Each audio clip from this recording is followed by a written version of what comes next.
Figured I'd do an update. Not much beats these barania boas. I know you guys probably have heard of Brian's boas. I know Michael Beach has some, but I'm telling you right now, dudettes,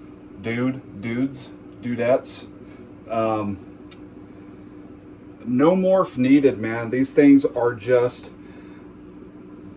pretty awesome and strong, but still a reasonable size that you're not gonna like, I mean, I wouldn't put one around your neck or anything, but like, they're just placid, and she's kind of squeezing me right now, just because I like never take these guys out unless it's to do a video, but they are just beautiful. This is my female, Shakira.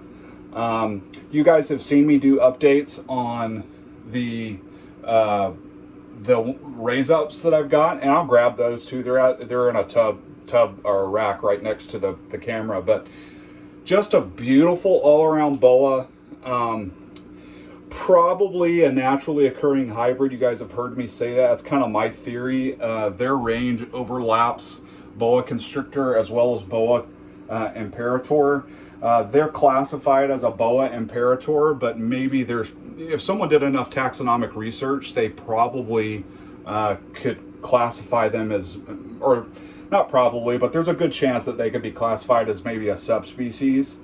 But this is barania boas. They are a Colombian boa. Barania is a locale in Colombia, and you know, it's the moniker Barranquilla. It is a city, but dude, look at the tail on that. That is just insane. And you know, are they from that specific town or province? You know, really, it's just the area that's from there, and truth be told, it's where they're getting imported from. We don't have actual collection data on them, like latitude and longitude coordinates, but they are representative of what we in the hobby recognize as barania. They did come from Rio Bravo, which had some pretty legit locales, and anyway, so these guys are really, really nice, really cool, really handleable. I'm not a heavy feeder. This animal here is pushing 4 years old. Actually, she may be over 4 years old. She's a 2020 or maybe 2019. I have to look at the cards on her, but I'm gonna maybe try and breed her this next year coming up. I guess it would be the 2025 season.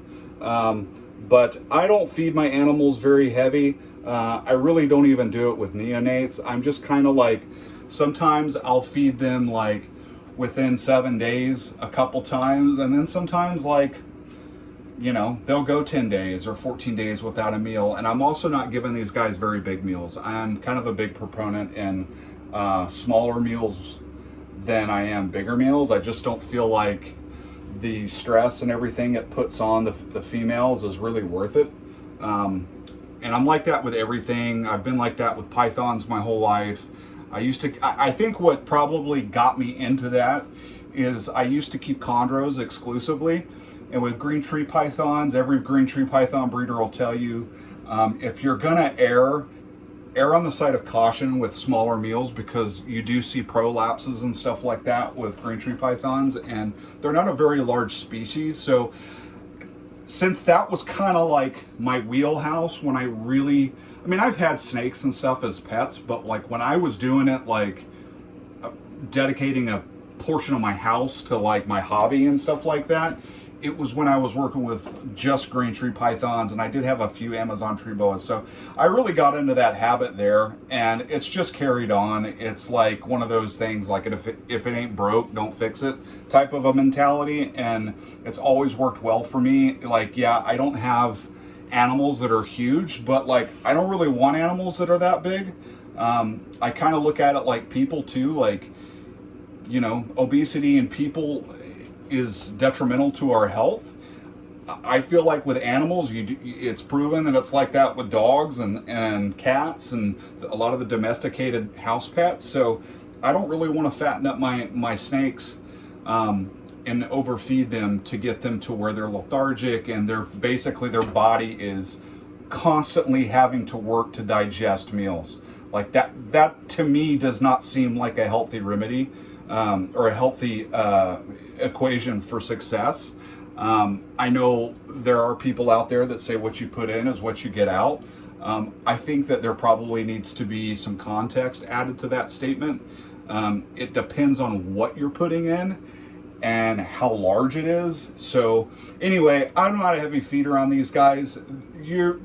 I know for a fact that there are some breeders out there that probably have siblings of these that are bigger.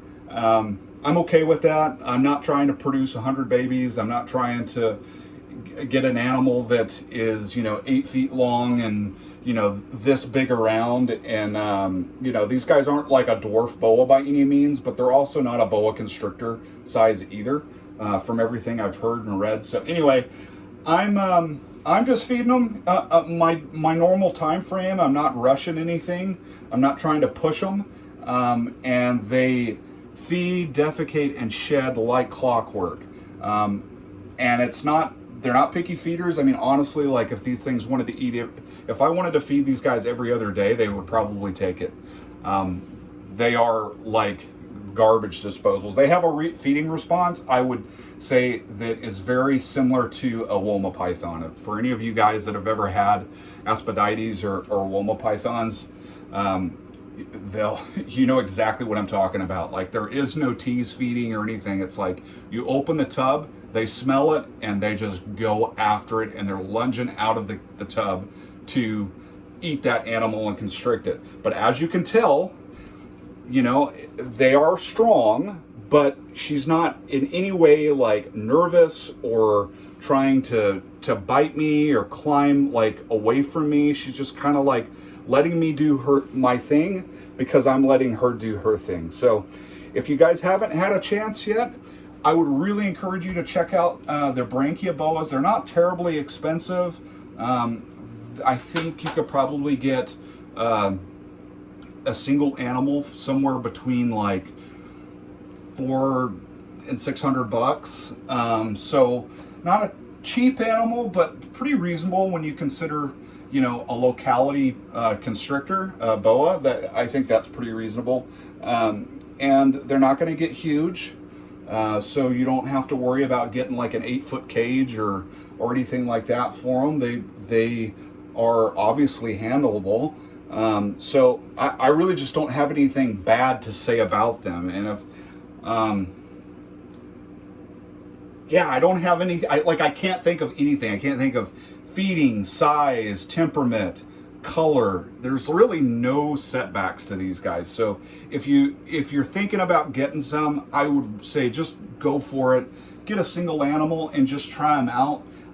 There's no morph needed. I would say these guys rival a lot of the like jungle and a lot of the morphs in the boa hobby anyway.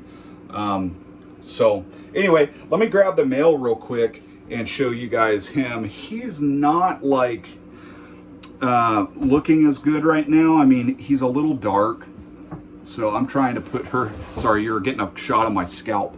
I'm trying to put, so like he's a little bit smaller, but again, I'm not feeding him heavy or anything like that. Now this guy, I'm hoping, I think he's probably ready to go now. If I wanted to put him with a female, I could, but I'm trying to give the female a little bit more time. But really, really pretty. They've got lots of peaches and stuff like that on them. The one thing that I really like about boas is they just get better with age.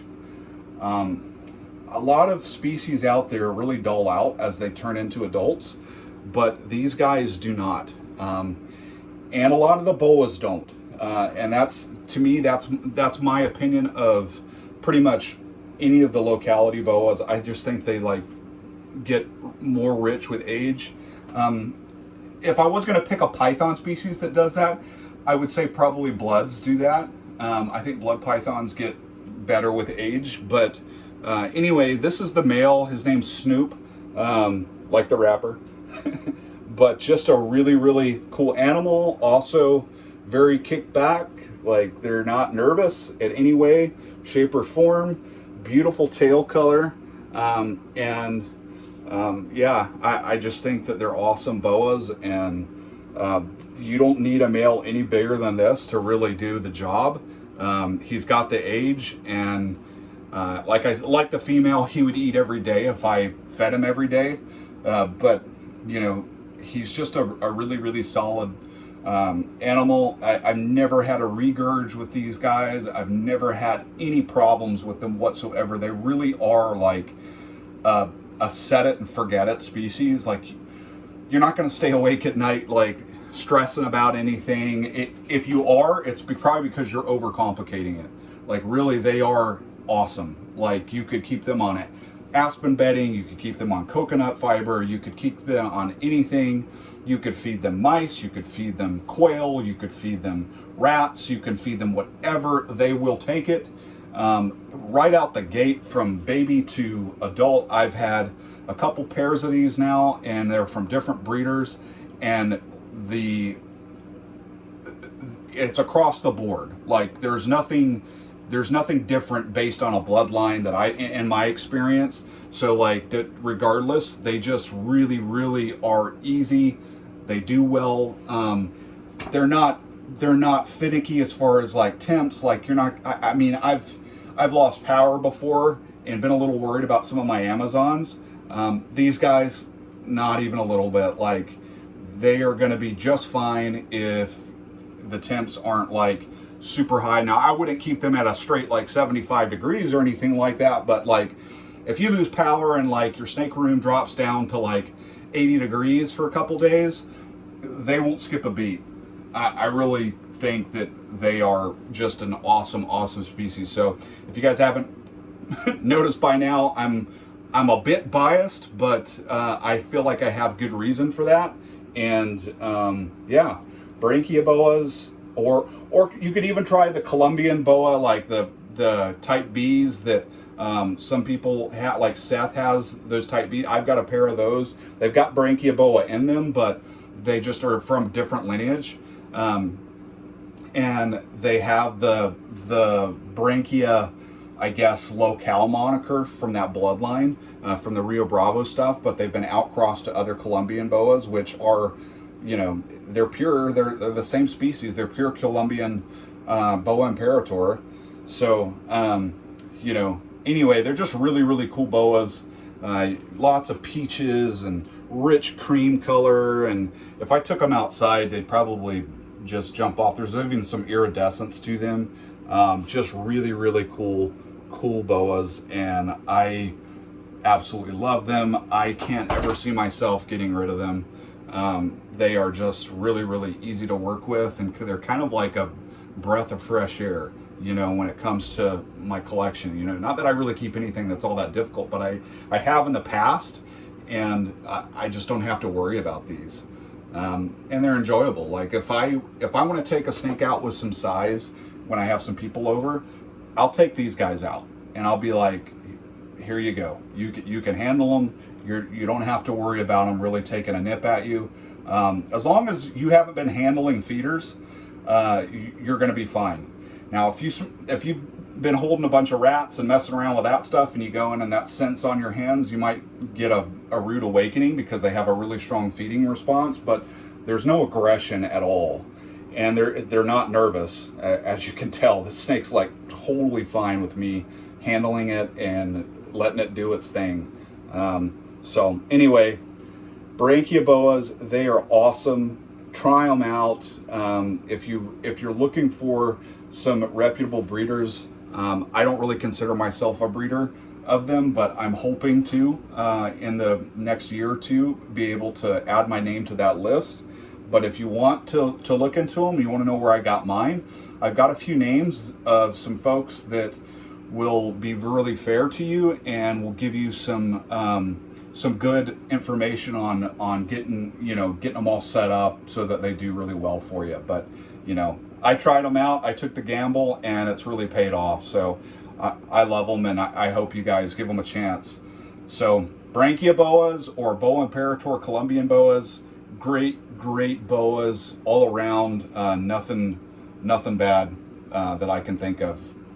So leave a comment, make sure you subscribe, and if you want to know where to get some, I've got some references, and you can leave that in the comment below, and I'll respond to it. Take care, guys. Peace.